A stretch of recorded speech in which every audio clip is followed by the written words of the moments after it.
You can listen to the Canadian Gothic early and ad-free on Amazon Music. Include it with Prime. Lilly and Jack Sullivan, ages 6 and 4, went missing from their home in Lansdowne Station. The stepfather of two missing Nova Scotia siblings is now facing charges of sexual assault and forcible confinement in an incident involving an adult. I don't feel I owe people anything. If anything, I'm owed answers and to have my children back to me. Malehya Brooks-Murray makes no apologies for staying silent. She hasn't talked publicly since the weekend her two children went missing from their home in Lansdowne, Nova Scotia. You are listening to Canadian Gothic. Ms. Madeleine Klein, this is our 18th episode covering the disappearance of Jack and Lilly Sullivan. I think we got to get caught up on the case. It's been a minute, right? It's been a couple months, I think, since we've done an episode on this topic. Yeah, it's been a while. I'm trying to think of the last time. Was it the anniversary, probably? I think it was the 1-year anniversary. Back in May? Yeah, and it's in like things really, in terms of the public eye, things have really slowed down since then. Where it's been a while since we've talked about this case, I got a quick recap. I'm just going to read it here. 4-year-old Jack and his 6-year-old sister, Lilly Sullivan, disappeared from their home in Lansdowne Station, Nova Scotia on Friday, May 2nd, 2025, setting off the largest and highest profile search the province of Nova Scotia has ever seen. Their mother and stepfather told police they heard the children playing in their bedroom that morning, but at about 9:40 a.m., the house had gone quiet and the children were nowhere to be found, which leads to a 911 call being made at about 10 a.m., and further leads to searches, public appeals, and intense scrutiny of the circumstances surrounding the children's disappearance. The day after the disappearance, the mother and stepfather broke up, and she moved from the area to be with her family. After she left, their stepfather, Daniel Martel, was the prominent public voice connected to the case, while Melahya remained out of the public eye. But the dynamics seem to have changed after Daniel Martel was charged in what police have described as an unrelated assault case related to an unnamed victim. Since those charges were laid, he's largely stopped speaking publicly about Jack and Lilly's disappearance, which leaves a notable absence in the public discussion on the case. But now there appears to be another shift in this dynamic, as Melahya, the children's mother, has broken her silence after 15 months with a long-form interview with CBC. So we got a whole lot to discuss today, Madeleine. Oh, yeah. And I wasn't sure what I was expecting with this interview going in, and the interview was much better than I expected.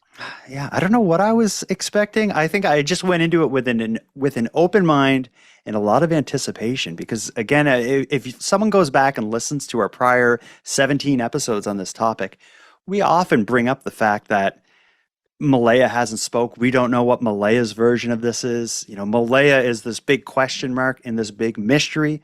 Like when Daniel Martel stepped out of the limelight, I was hoping Melahya would use this as an opportunity to come forward and take over, the public telling of this story. And that seems to be what has happened. And she's done it by way of I refer to it as a long form interview with CBC.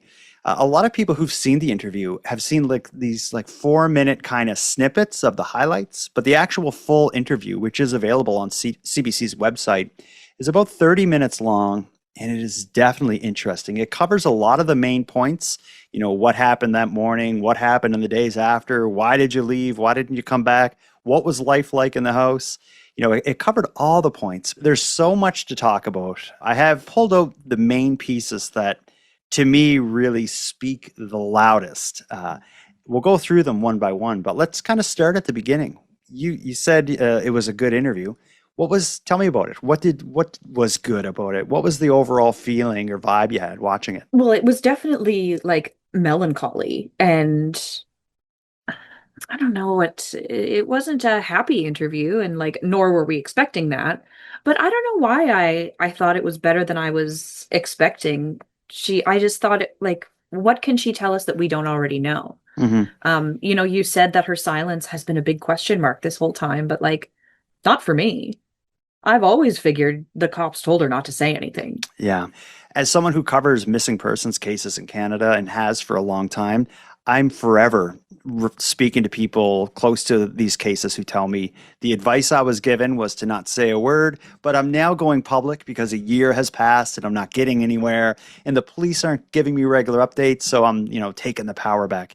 I hear that sort of thing so often behind the scenes when I collaborate with families and sharing their stories. So in hearing Malehya describe something along those lines that we'll dig into a bit deeper as we go, that part didn't surprise me. As far as the vibe and like the feeling of the interview, it was a very like intimate sit down thing. There's the reporter in one chair, Malehya in another chair. They're in a field somewhere, maybe like in the backyard or something of Malehya's house, I'm guessing. And Malehya is sitting with a collection of like stuffies that were owned or given to Jack and Lilly. I find not so much in the words, but in the pauses between the words. I feel like I can feel like the pain and the darkness in that part of it. Trauma changes your brain. Mhm. So that doesn't even surprise me. Like that poor woman has been through so much. And, Mhm. we say, the silence, the police told her not to, but, more importantly, maybe she just didn't want to say anything until now. Mhm. There'd be a lot of speculation about Daniel Martel's role in, or maybe Daniel Martel as his existence as a motivation for her to kind of stay out of the limelight. Because it's no secret that they broke up in a nasty way, like the day after her two children went missing. There's been finger pointing from both sides publicly. And so all that to say, a horrible breakup. But that was another reason I really liked this interview is she touches on Daniel a little bit, but like doesn't have anything good or bad to say about him. Mhm. Everything she said about him was just like neutral. She didn't point any fingers or even just like infer that or anything. Mhm. So that was I did like that as well, which she was probably advised to do, but Absolutely. Oh yeah. And I'm sure there's a lot of legal stuff and advice going on behind the scenes, but that didn't really shine through too brightly in the interview. It seems like a genuine and sincere discussion between her and the reporter. Some of the questions she chooses to not answer really surprised me, and that's something that we'll definitely hit on. I wouldn't say that this interview is going to progress the story in any sea change way, but it definitely changes some things. earlier on in this series, we hear from, for lack of a better term, Malehya's ex-mother-in-law. So Mhm. the mother of the father of her children. And even she said, like, Malehya is so soft-spoken, and you really get that in this interview. You're like, oh yeah, she is exactly as people have described her. Mhm. Let's start with this. I want to start by hearing Malehya describe Jack and Lilly. I pulled a couple clips from this interview, and I will say again, the clips that I have are just a couple moments from a roughly 30-minute long interview. Anyone following this case, I urge you to go to CBC's website and watch the full interview. I'll have it linked in this episode description as well. But just to give a sense of the vibe of the interview and the way the questions are being answered, I'm going to play a short clip in which Malehya describes Jack and Lilly Sullivan. They just sound like two completely normal kids. Lilly is a very bubbly little girl who always smiles and loves to pose for photos. She loves unicorns and LOL dolls and to dress up girly. Jack loves bugs. He loves playing outside, digging for things. Anytime he got a new dinosaur, he was always excited. They were both always so happy. So as you hear that, a nice description of what sound like an average 4 and 6-year-old duo. But when you listen to how she says it, she speaks almost in a whisper. And there's this delay between every phrase she says. And as you watch the interview, the full thing, I feel like the reporter started to match Malehya. She does. That kind of stood out to me. Not only that, but I noticed that Malehya uses present tense verbs. She doesn't use past tense, which I think says a lot. And yeah, just the way she explains her kids, and you can tell there's a lot of thought and like heart put into that. I cried twice during watching this really? interview. Okay. I did, yeah. There was definitely some emotional parts. Hearing it, like as a parent myself, hearing anyone describe their missing children is just heartbreaking. And yeah, I did notice the tense thing, the past and present tense thing. She was speaking with the belief that they're out there and there is the chance that if the police are successful, her children will be brought home to her. And she repeats that over and over. Yeah, and she does this throughout the interview. Yeah. All right, let's take our first break. When we get back, let's start digging into what I think is the bigger and most interesting questions. And after our break, we'll start with tell us about the morning the children went missing.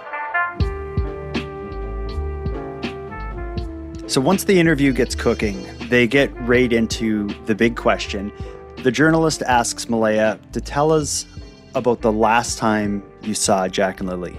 I think of everything, this is one of the most interesting and compelling questions and answers, especially so because we have access to the police documents showing the 3 interviews they had with Malehya in the day of and the days after the kids were reported missing. So we can hear her describe it now and compare it with some things she said in the past. But let's just start with hearing her answer the question, tell us about the last time you saw them. What's the last memory you have of seeing or hearing Jack and Lilly? Hearing their laughter of them playing together in the bedroom and seeing Lily's face pop in the bedroom. You laid eyes on Lilly that morning? Yeah. And you heard Jack? Yeah. So when did you see Lilly? Do you recall? Can't recall the exact time. Sometime after they woke up that morning? Yeah. And then what was the next thing that you remember of that morning? Just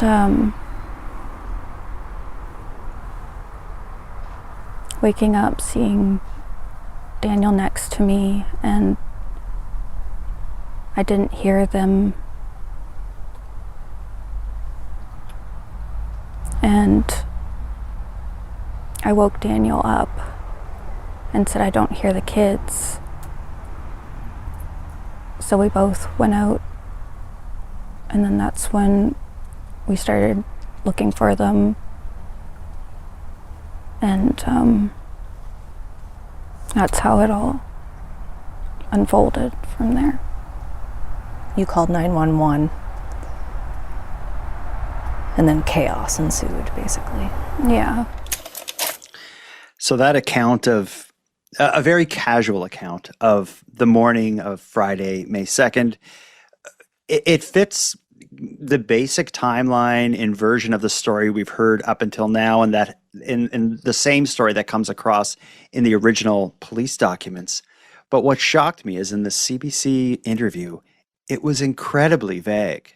As far as the time or anything about it, it was such a simple description, and that was not what I wanted to hear from her. Right. A little bit more detail about the morning of would have been great. However, I don't know if she consulted with a lawyer or police or whoever before this interview, but I imagine someone told her, like, try and keep certain questions vague. Like, it is an ongoing investigation. Yeah, it could be that, but these details, there was no time, there was no, my alarm went off, I had to go on an app and tell the school they were out missing, because we've gone through this timeline carefully based on the police documents. I'm just going to read you a summary of how her version of that morning was relayed in the police search warrant documents. And this piece was taken together by compiling the 3 interviews they did with her in the day of and the days after her disappearance. So according to what Malehya told police, her morning began with an alarm at 6 a.m., followed by another alarm at 6:15 a.m. At 6:15 a.m., she used the school app to mark Jack and Lilly out sick for the day. She then went back to sleep. Daniel and Meadow were also asleep at that point, and she said the house was quiet. At around 8 a.m., Malehya heard Jack and Lilly awake and playing together in their bedroom, which was next to hers. She could hear them giggling, laughing, and talking, and they were being quite loud. At about 8:20 a.m., Lilly came into Malehya's bedroom a couple times. Jack and Lilly also woke Meadow, so Malehya brought Meadow into the bed with her and turned on the television. Malehya said she then drifted in and out of sleep while continuing to hear Jack and Lilly in the next room. At about 9:40 a.m., she noticed the house had gone silent. She told Daniel that she could no longer hear the kids. They both got up, checked the living room. They weren't there, ran outside. The search begins, and she calls 911 at about 10 a.m. So this version that goes to the police, it has all these timeline moments. I would have liked to hear her elaborate on that, or at least recount it in a similar way or with similar detail to CBC. But then again, maybe it would have come across as an interrogation if they were really holding her to it. And what you have to remember is this woman has been dragged through the mud on the internet. Oh, hell yeah. So maybe she was like, you know what? I don't need to get technical. Mm-hmm. I'm going to keep it simple, stupid. You know? Yeah, I can get, and I can see, I see some people who've watched this interview are critical of the CBC reporter for not asking these like drilling questions to get right down to that.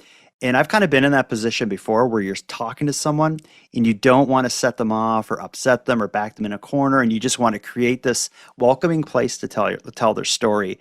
And I'm kind of wondering if that's what the journalist was doing. Like, I'm just going to, like, whatever she says, I'm just going to go on to the next question and, take what I can get. I can feel like in this interview with Malehya, she seems so delicate that I think pushing in any way probably wouldn't have gotten you very far. Anyone with even a shred of human decency would not take advantage of a traumatized mother who has just lost 2/3 of her children. Yeah. But as far as that morning, we don't learn anything new from Malehya. She just really told a simplified version of what happened that morning. Were you expecting like new information or like new snippets? Yeah, I was, honestly. Really? I was I wasn't expecting them to interrogate her, but I was expecting her to recount it in detail that would maybe help make sense of it. Because what we know is that whatever happened to the children, and this is according to us going off the police timeline, is whatever happened to the children happened sometime between like 8:20 a.m. when Lilly stuck her head in the door, and 9:40 a.m. when Malehya heard the house was silent and all hell broke loose. So like that timeline to me, like whatever happened in such a short amount of time. I want to know like everything, every detail surrounding that. But in this interview, we really don't even like that timeline and that short amount of time that they went missing really isn't even like suggested or hinted to. It's slightly glossed over. Very slightly. Very slightly. Yeah. But still interesting. And I will tell you, the same kind of casual detail is applied to some of the other big things that I wanted to hear about. One of the next questions they had is asking her about the initial search, which her memory seemed to be pretty foggy about, but she blamed that on just like trauma and, PTSD, which makes complete sense. But they did ask her specifically about the only quote unquote evidence that was found. You and I in this series have talked at length about what may or may not be a boot print and what is likely or seems to be Lilly's blanket that was found a kilometer away, inexplicably. When they asked Malehya about both of those things, I was hoping for more than what we get. Here's how she answered the questions about the boot print and the blanket. In terms of the evidence, we know that searchers found a cluster of boot prints, one child-sized boot print on the trail, believed to be the size of Lilly's shoe. What do you make of that? And the fact that there was another footprint found in a recent search? I don't know, because I don't think I can speak on that. Yeah, this doesn't make a whole lot of sense. No, it doesn't. And the same with the pink blanket. Do you want to talk about the pink blanket? I don't even know how it even got there. That was Lilly's blanket that had been old and ripped apart? Yeah. And had been presumably in the garbage can, but made it onto a tree a kilometer away. None of it makes sense. And I just demand answers. That is really weird. And I don't mean weird like it's suspicious and what she's hiding. I mean, it's weird and like it's almost like it sounds like they're interviewing her about like a nightmare she had or something. Yes. She sounds as confused as we do. Oh yeah. Well, and when she said I can't speak on that, I took that as like I can't speak on that because I really don't know. Maybe Yeah. she really has no idea. Well, it is such a Like, mystery. The boot print especially because it could be, it might not be. In the end, it sounds like the boot is consistent with the size of Lily's foot, and that's about all it is. So, what can you say? I guess she could have said like, I believe it was hers, or I don't think it was hers. She didn't give an opinion, so not a big deal. And as far as the blanket, that is such a bizarre mystery because it was, again, to recap stuff we talked about probably in like part 11 of this series or so. This was a blanket that Lily had when she was like a baby. When she stopped using the blanket, Daniel used it to kind of stuff, to like insulate a window. He had it like stuffed in a window to stop a draft from blowing through. But where they disappeared in May, a couple weeks before their disappearance, they opened the window, took the blanket out of the window and like threw it in the trash. So somehow that blanket gets out of the trash and ends up a kilometer away to be found by a searcher. So it's a bizarre mystery. Yeah, we could speculate forever about this blanket and how it ended up down there. But I think the big thing is it was Lily's blanket. Melahya agrees to that because the reporter asks the question and Melahya basically says, I don't know. And the reporter's continuing to follow up by kind of describing what she knows, getting, head nods and yeses from Melahya. And they say like, it is Lily's blanket.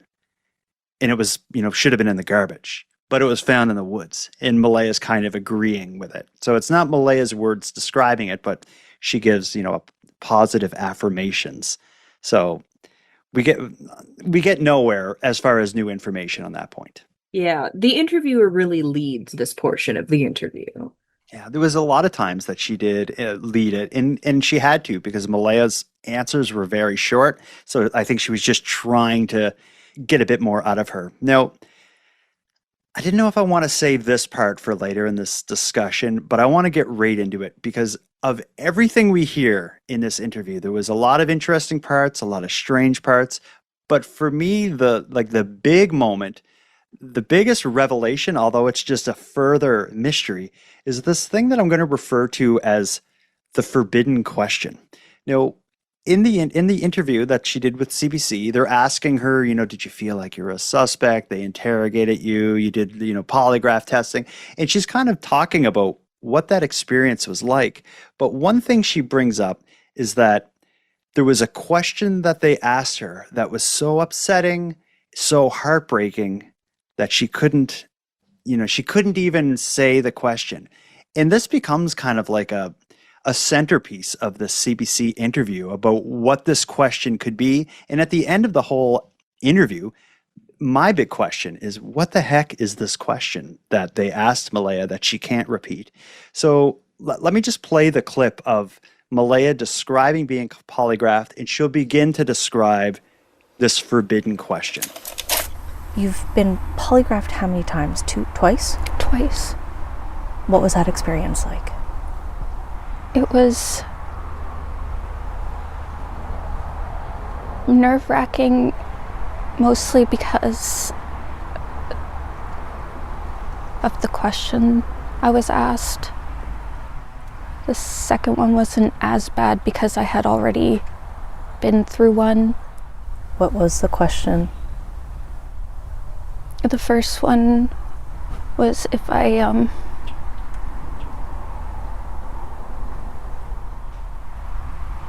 it's too heartbreaking to say. What was your answer? No. So I just want to stop it there for a sec.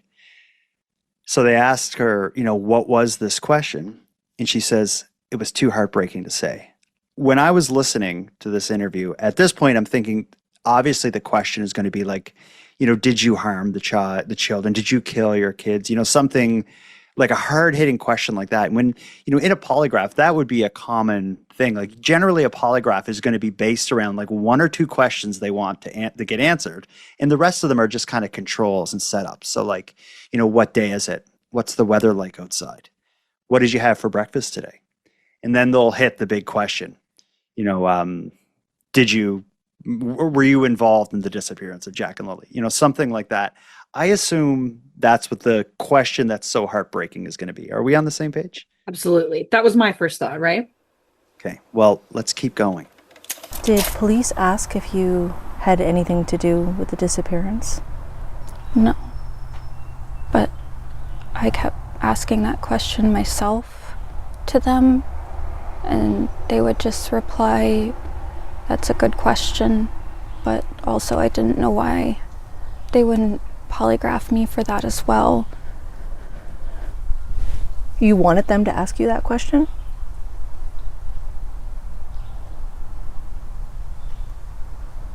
Can I ask you that question? Did you have anything to do with the disappearance of Jack and Lilly? No. So is that not bizarre? Jordan, I'm going to need you to hold my hand through this because I don't understand why you think the first question couldn't have been what we think it is. I'm confused. So they say, she's like, there was this question. It was so heartbreaking, I couldn't answer it. And then the reporter says, well, what did you say? What was the answer? Malehya says the answer was no. Then the reporter says, did they ask you if you were involved? And Malehya says, no. They said, I wanted them to ask me. So the way I took that was the first question was, did you kill your children? And then the second question was, did you have anything to do with their disappearance? Which was like pretty much umbrellaed under like, did you have them abducted? Do you know anything about their abduction? Et cetera, et cetera. That's So how I took that. And I think you and I are just so desensitized that we don't think, did you kill your children is a super crazy traumatizing question.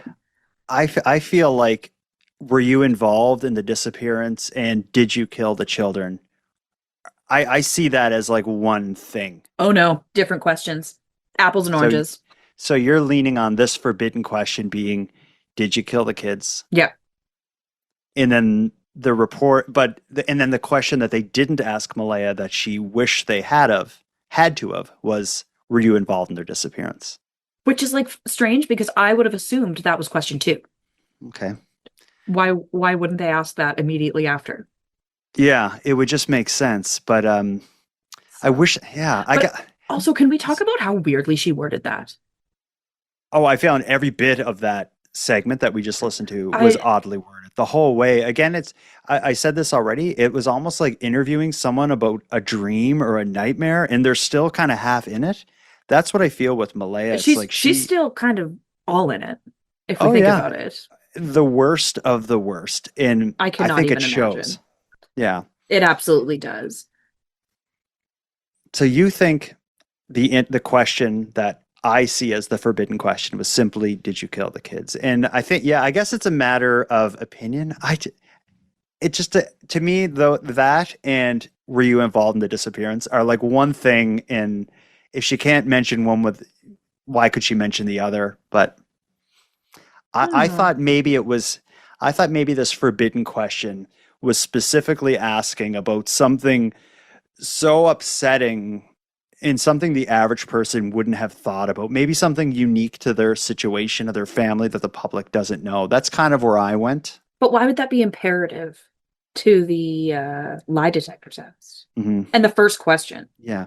I feel like why not just say that? I think people would assume that was a question that was asked in the polygraph. And maybe that's why the reporter accepted the non-answer as an answer, because maybe the reporter is also, like you, believes that was this forbidden question. Yeah. Well, and also Malehya could just be incredibly sensitive and, maybe that just like took the soul right out of her body when she was asked that.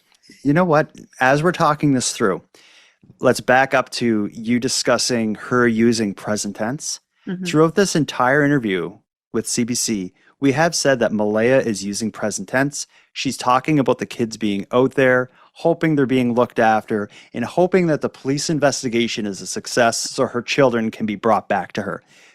Maybe the thought that the kids aren't alive right now is just something maybe she just will not go there, and that's why she won't say that question. Because I think that's called disassociating. If she's comfortable on TV saying they didn't ask me if I was involved in the disappearance, she can say that because the disappearance doesn't mean that they're entail. Yeah. Wow. Okay. Maybe I'll bet you. maybe I'll bet you you're right. well, I was wrong. You just kind of talked me into it. I just pointed out the truth, and Okay. maybe You're a journalist, Madeleine. Oh, I've been a journalist for years.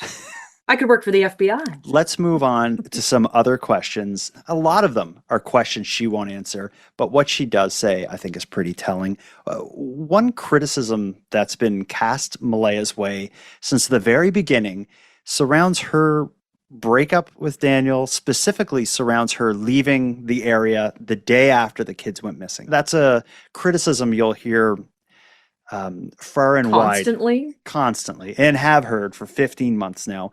They ask her in this interview with CBC why she decided to leave, and I think this, although there's a lot she doesn't say, I think this makes a lot of sense to me. Here's that moment. The police had said that we should go, and told my family privately to take me out of there. And I was in too much state of shock that I just wanted to be with my family and my daughter. So we got out of there, and the police met us back at Mom's. Why didn't you go back?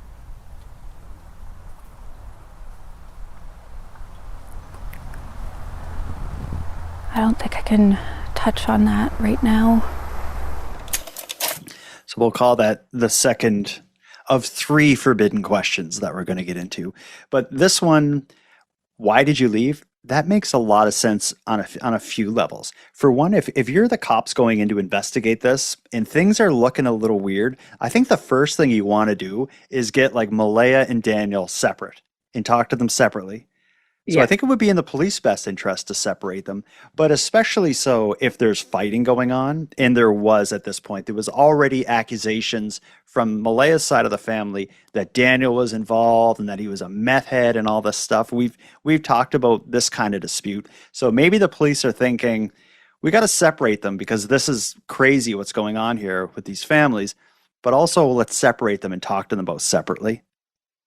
Well, and what I'm thinking, just from listening to that, was the assault charge on an unidentified person came how many months later?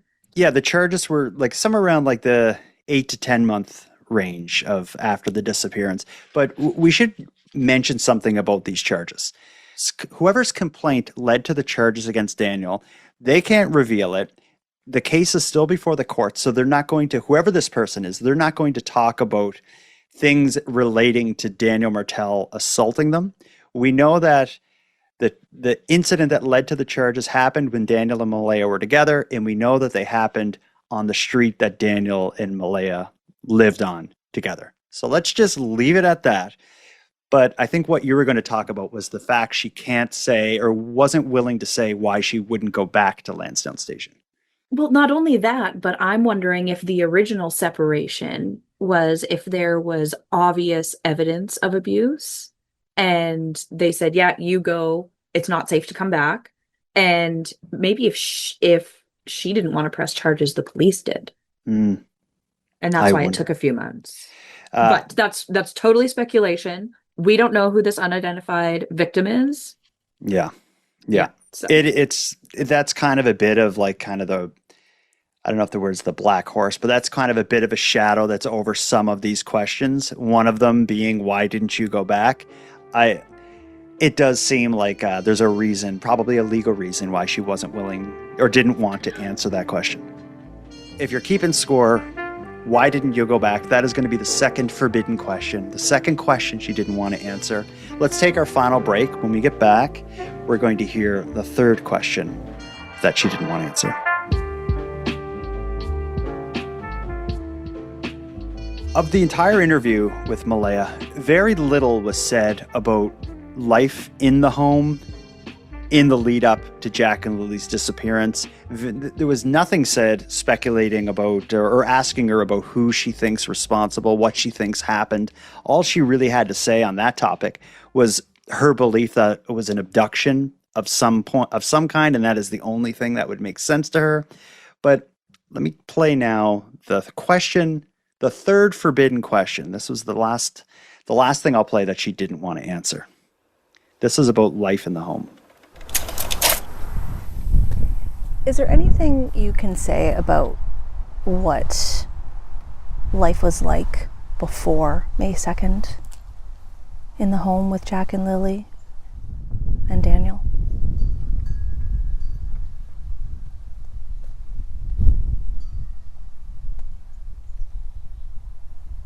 I don't think I can talk about it right now.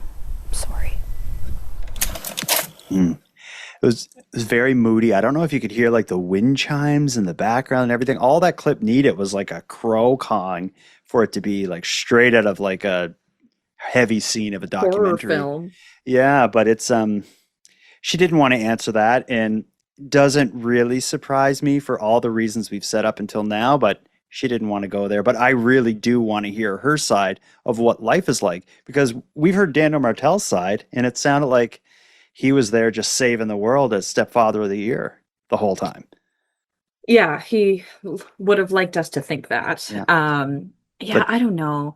I'm trying to really give her the benefit of the doubt. Mm-hmm. And like I said before, she has been laid out to dry on the internet. And like, whether she says it was good or it was bad, she doesn't want to open that can of worms. Yeah. And who would?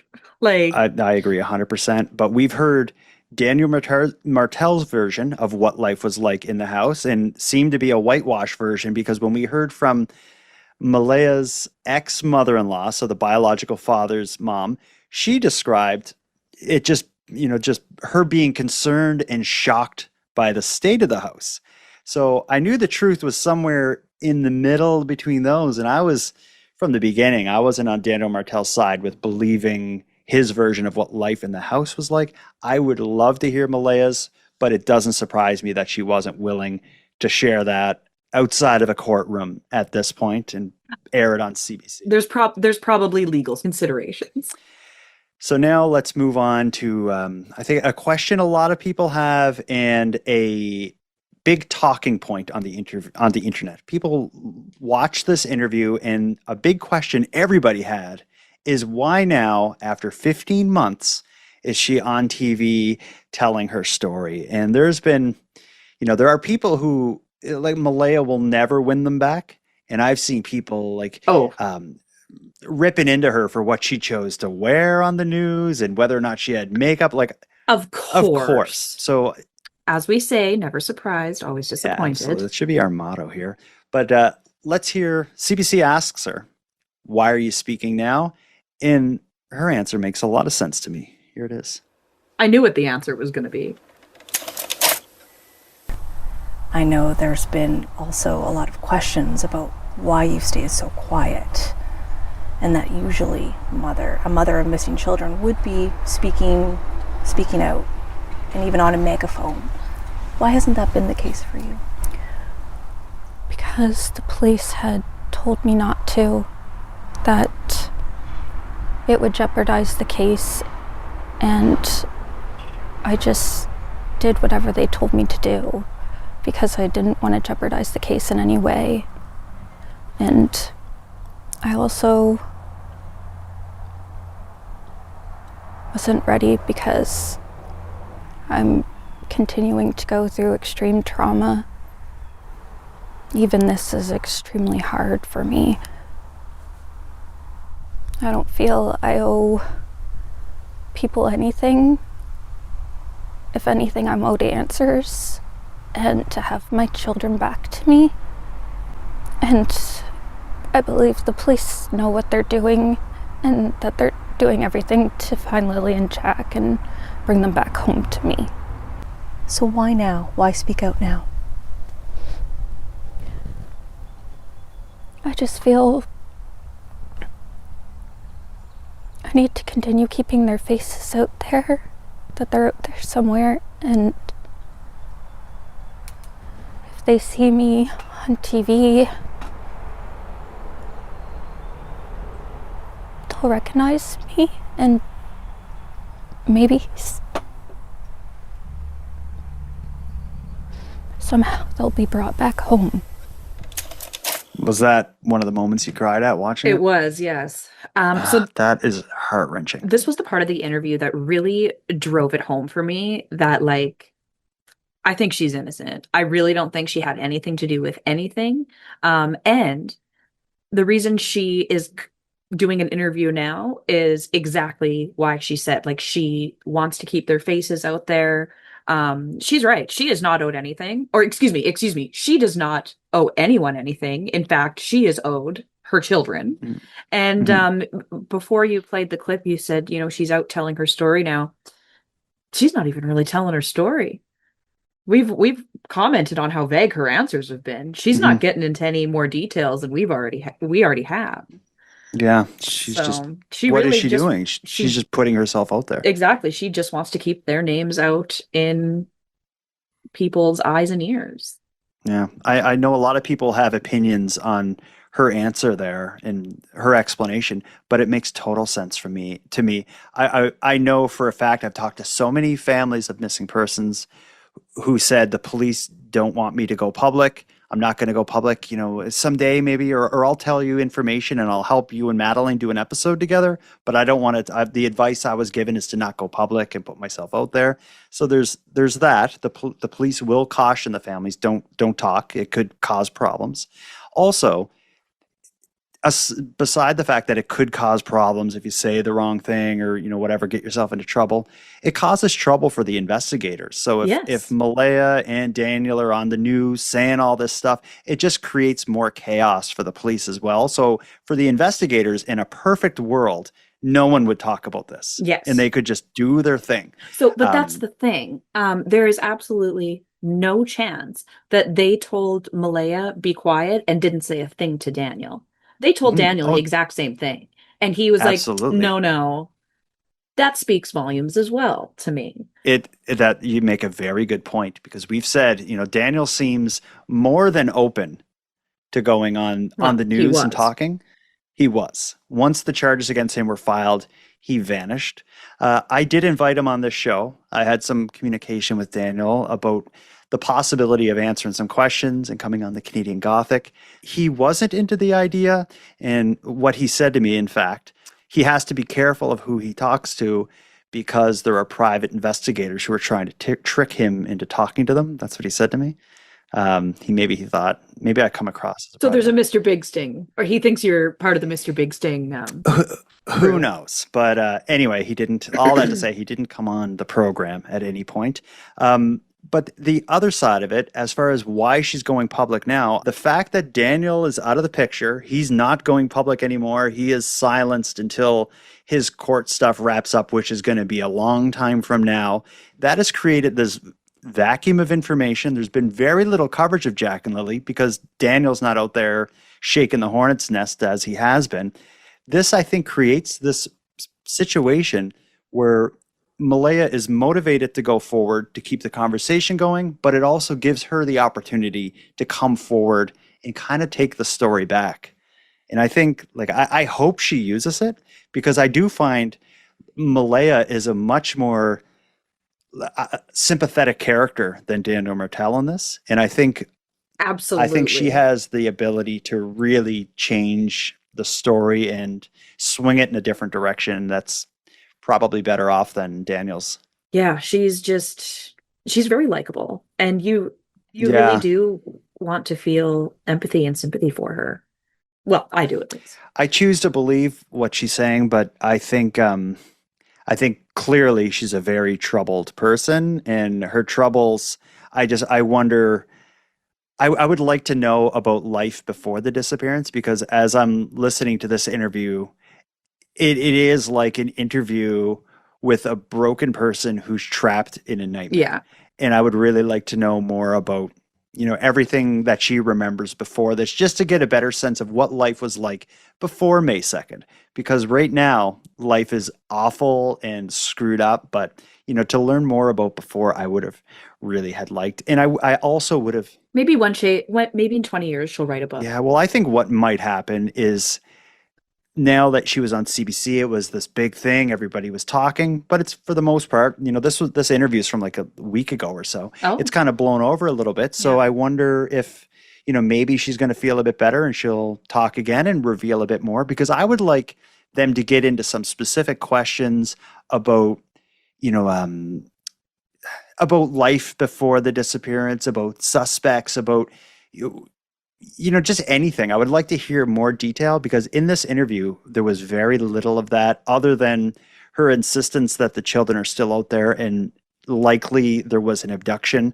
In fact, I'm going to play one more clip here that relates to that.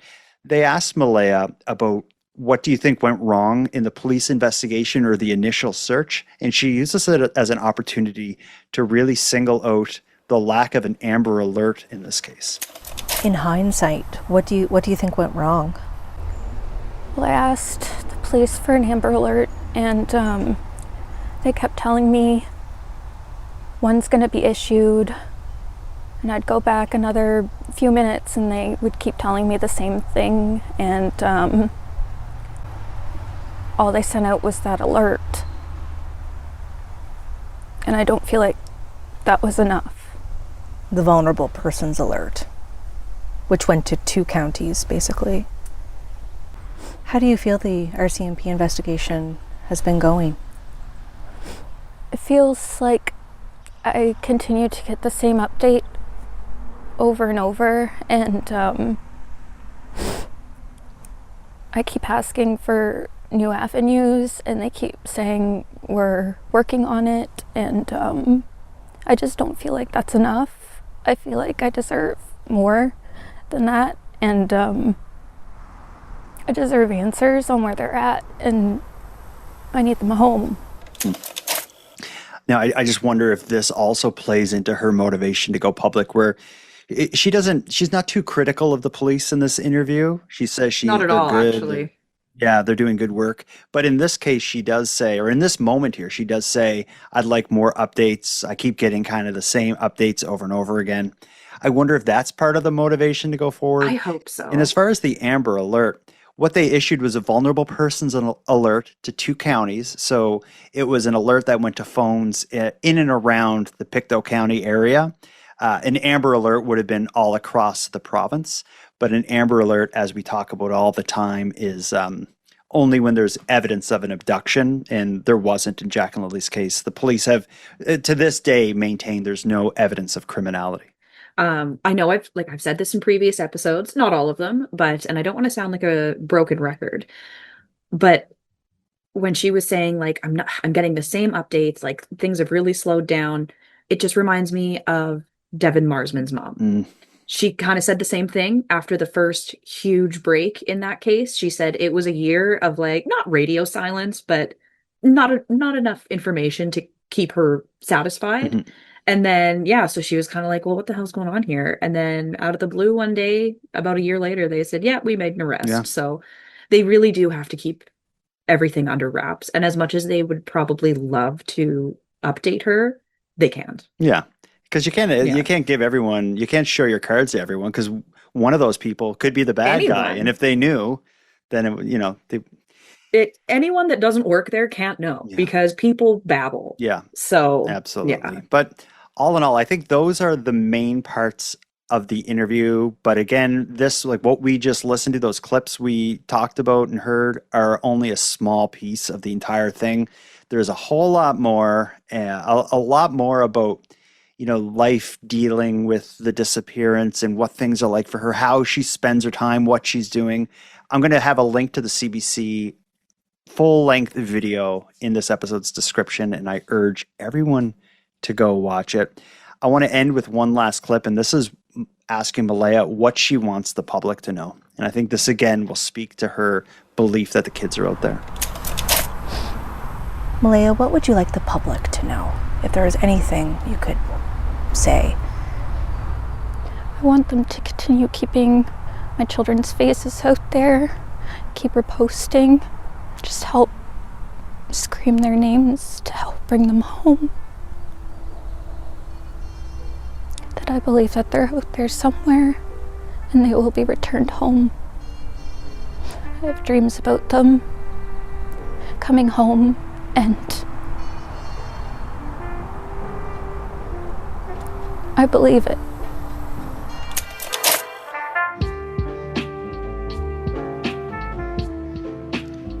I want to thank you for joining us for this episode of the Canadian Gothic.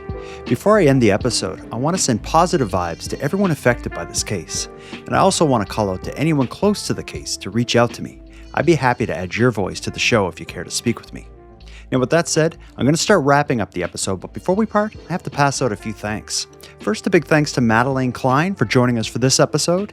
Thanks to Monty Datta, who contributes the music for this show, and Linz from the Dystopian Simulation podcast, who provides our intro and outro voiceovers. But then lastly, but most importantly, a massive thank you goes out to each and every one of you listening to the Canadian Gothic, as without your interest and your support, this show would be as pointless as it would be impossible. And on the topic of support, let me thank the newest subscribers to the premium feed. Tina, Mama Ch, and Aaron A. We appreciate you. And for anyone else who'd like to support the show, you can do it in a variety of ways. First of all, a premium feed subscription costs just a couple bucks a month, and that money will fund the creation of new episodes. But the premium feed will also give you those episodes a few days early, give them to you ad-free, and give you access to a back catalog of episodes. If that sounds like something you're interested in, you can go premium at thecanadiangothic.com/subscribe. And even if you don't want to go premium, you can still support the show by simply sharing this episode on social media and letting all your like-minded friends know they should listen. Your support is very much appreciated. And with all that said, take care of each other, hug your loved ones tight, and let me know if you see anything weird. Thank you for listening to Canadian Gothic.